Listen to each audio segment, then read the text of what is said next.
Good morning, all. Now, on the right here, I had all the team names. They're hard to read on camera. Agreed. So rather than have to reprint everything, because I'm going to use them for other things anyways, I just put the team's logos here as well and left the one nothings in there. So team logo, team name, division names, all works. It's fun to track. So there's 8 teams that are 15 wins away from a Stanley Cup.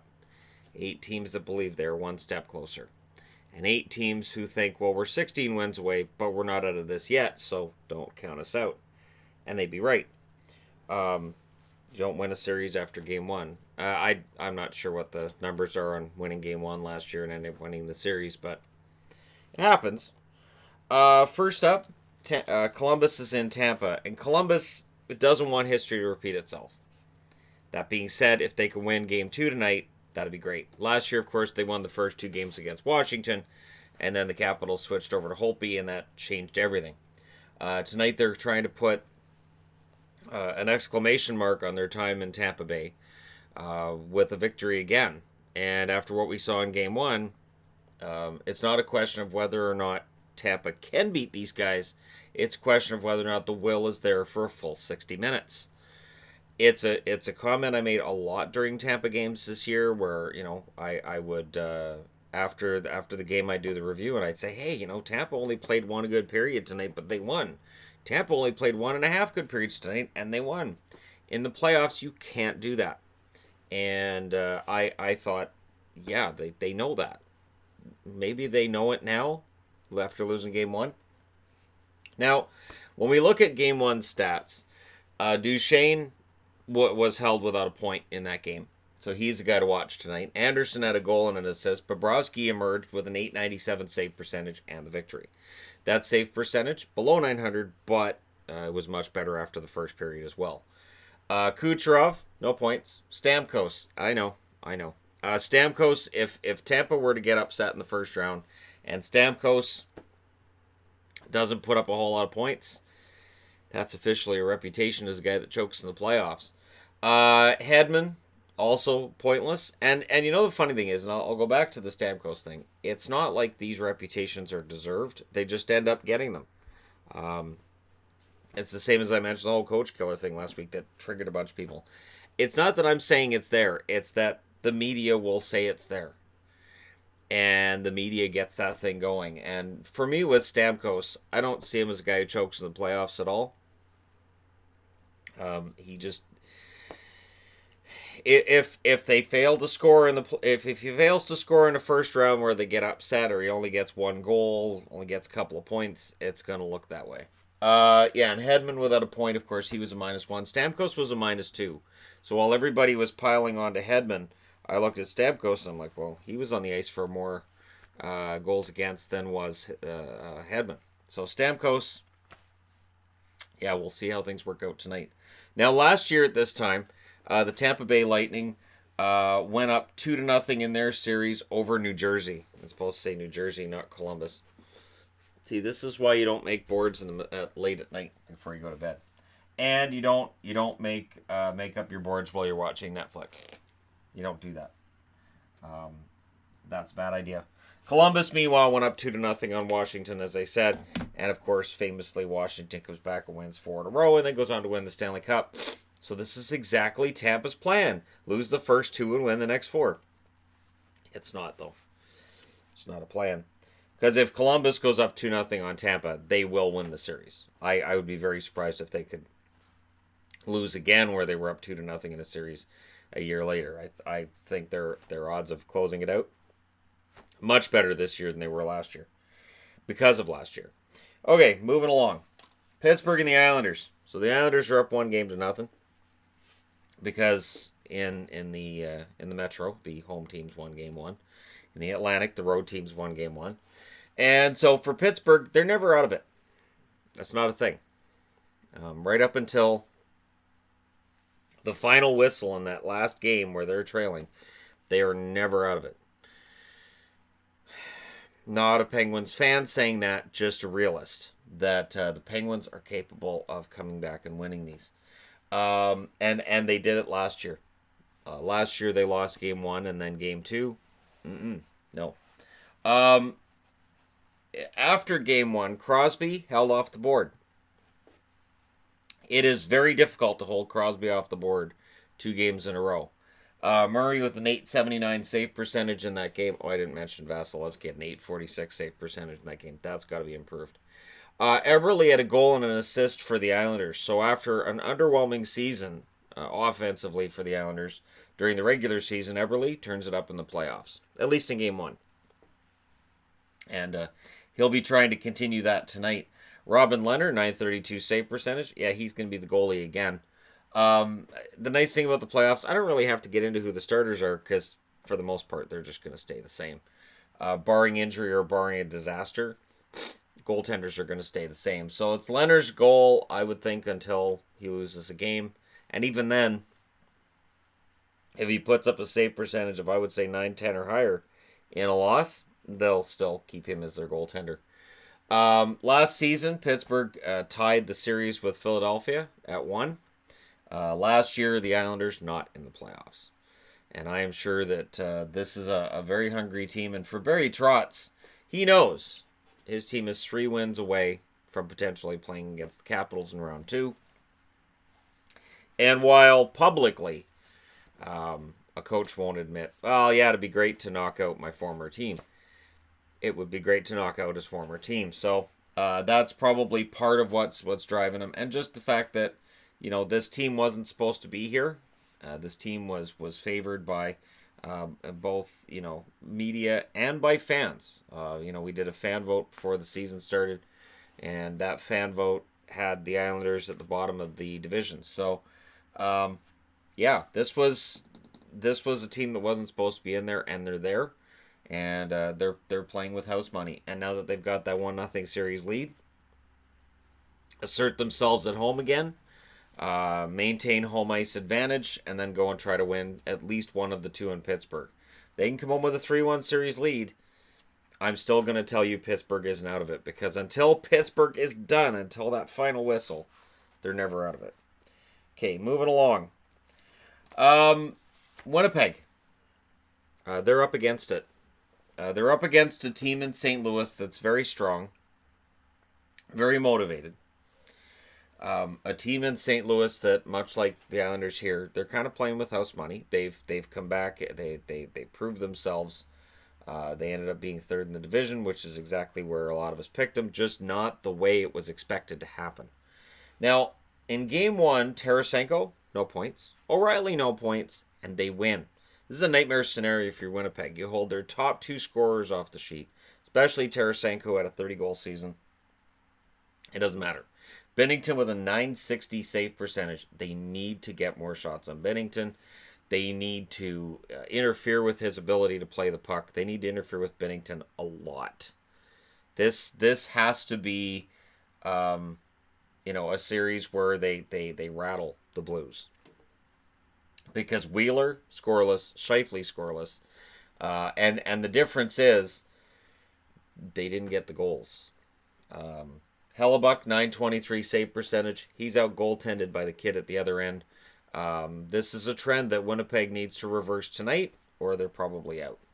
You don't lose back-to-backs at home to start the playoffs and realistically think, well, we're still going to come back and win it. Again, I understand Washington did it last year, but you can't bet on that. Can't hang your hat on that. And last season, Winnipeg went up 2-0 on the Minnesota Wild. St. Louis, of course, not in the playoffs. And like I said, when you're a team that's in the playoffs after being out the year before, that motivation seems to be stronger. I guess for Carolina, their first time in 10 years, they should have beaten Washington 10-1. But, I still say, for a team when you're in there and you're trying to prove yourselves, and St. Louis definitely trying to do that. And did in game 1. We'll see if they can carry it over to game 2. Winnipeg has got to win this one. There's no ifs, ands, or buts about it. Ifs, ands, or buts about it, because they already have to go to St. Louis and win at least one. They lose tonight, they have to go to St. Louis and win both. It's not an enviable situation they find themselves in. And again, going into the playoffs, they looked vulnerable. Going to the playoffs, the Blues look pretty darn strong. And right now, with where we're at, St. Louis still looks like the stronger team. So we'll see how this turns out. I think Winnipeg wins this one, but again, I took St. Louis to go all the way to the Stanley Cup final. And I saw that, and when I did that, I thought, okay, either A, I really like the makeup of the Blues, or B, the West really doesn't have a team that looks overpowering. The West doesn't have a team like Tampa, who may very well go down 2-0 as well tonight. But yeah, St. Louis for me looked like they may very well be the best option out of the West, which is strange. I'm pretty sure this is the first time ever, going back my entire life, that I would have picked St. Louis and said, oh yeah, they may very well go to the finals. And that includes the years with McInnes. I knew they were going to lose. I'm like, yeah, no, they're going to lose. But they have McInnes and they're number one in the league. Doesn't matter. They have Curtis Joseph. Doesn't matter. What about Brett Hull? Doesn't matter. All right, moving along. Last game of the night. Vegas. They're up against it. Vegas last year had a very relatively easy run those first 2 rounds. And then against Winnipeg, they got down 1-0, and then they rattled off 4 straight wins. Before they faced Washington, there wasn't a lot of adversity for the Vegas Golden Knights. They did very well in their series against San Jose last year. They wiped out LA in the first round last year. This feels different. The absolute, complete, unadulterated hatred between these two teams is palpable. And it feels like it's there between the fan bases as well. And so San Jose being up 1-0, they want to go out there tonight and send another message. That they're just not going to lose this one. Not this time. And San Jose, and it's easy to forget, and maybe on some level I underestimated it as well. The team does have a lot of playoff experience between them. Most importantly, that Joe Thornton guy that we sometimes forget. In game 1, Smith, Carlson, Marchessault all held off the score sheet. They need to maintain this. Shut the first line down. And then they got to figure out a way to keep Stone off the board. Stone had 2 goals in game 1. They need to keep him off the board. Pacioretty had 2 assists, but he was a -2. So 2 assists and you're a -2. That's a rough night. So, Max Pacioretty, yeah, we'll see how things turn out. And then you look at the penalty minutes. Reeves had 10 penalty minutes. Nosek had 10 penalty minutes. There was a lot of unhappiness between these teams towards the end of the game. We'll see if that starts at the start of the game tonight. During the year, I talked about how that stuff doesn't really carry over from one game into the next. Playoffs, it absolutely can. And I would think, honestly, for Vegas, it might benefit them to right off the start, kind of take this game down into the muck and get San Jose off their game, or at least try. Especially Evander Kane. If they can get Evander Kane off his game, they have a better chance. And Fleury had an .875 save percentage. It was not Marc-Andre Fleury's best game as a Vegas Golden Knight, and he kind of needs to stand on his head in game 2, combined with the team kind of knocking San Jose off their game. There's a very good chance they can pull out the victory if they can do both of those things. Evander Kane, 1 goal, 1 assist, +2, 10 penalty minutes. And that was at the end of the game. That's that 10-minute misconduct between he and Reeves. Would Evander Kane drop the gloves with Reeves in the playoffs? That's a question, and we may very well get an answer tonight. The dislike between the two was very, very noticeable during the game. Hertl had a goal and an assist and was a +3. And Hertl's a beast when he's on. He really is. There are a lot of players in San Jose that are very, very good players. It's just going into the playoffs, they were not playing well. But what changed? To me, what changed? Erik Karlsson, 2 assists and a +2. And Erik Karlsson playing like playoff Erik Karlsson. Now, here's the thing. Vegas can get in the face of Evander Kane and try to knock him off his game. Don't do it to Erik Karlsson. Erik Karlsson, when he's mad, plays better. Erik Karlsson, when he gets challenged, when he gets thrown around, he plays better. It is a strange thing with Erik Karlsson that he plays better when he's angry. Some players don't. He's definitely one of them.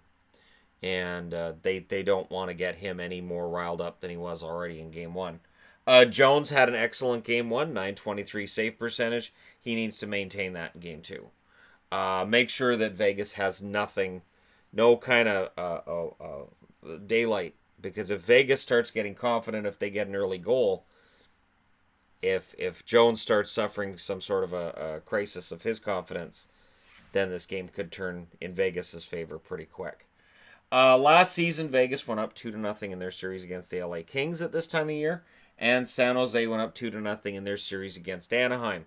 San Jose and Vegas very quickly dispatched the other two California teams, and then went in and met each other. I'm aware Vegas isn't in California. I mean the other two California teams other than St. Louis or San Jose. I'm saying because it's possible people hear me say the other two and go, wait, is he saying Vegas isn't California? No.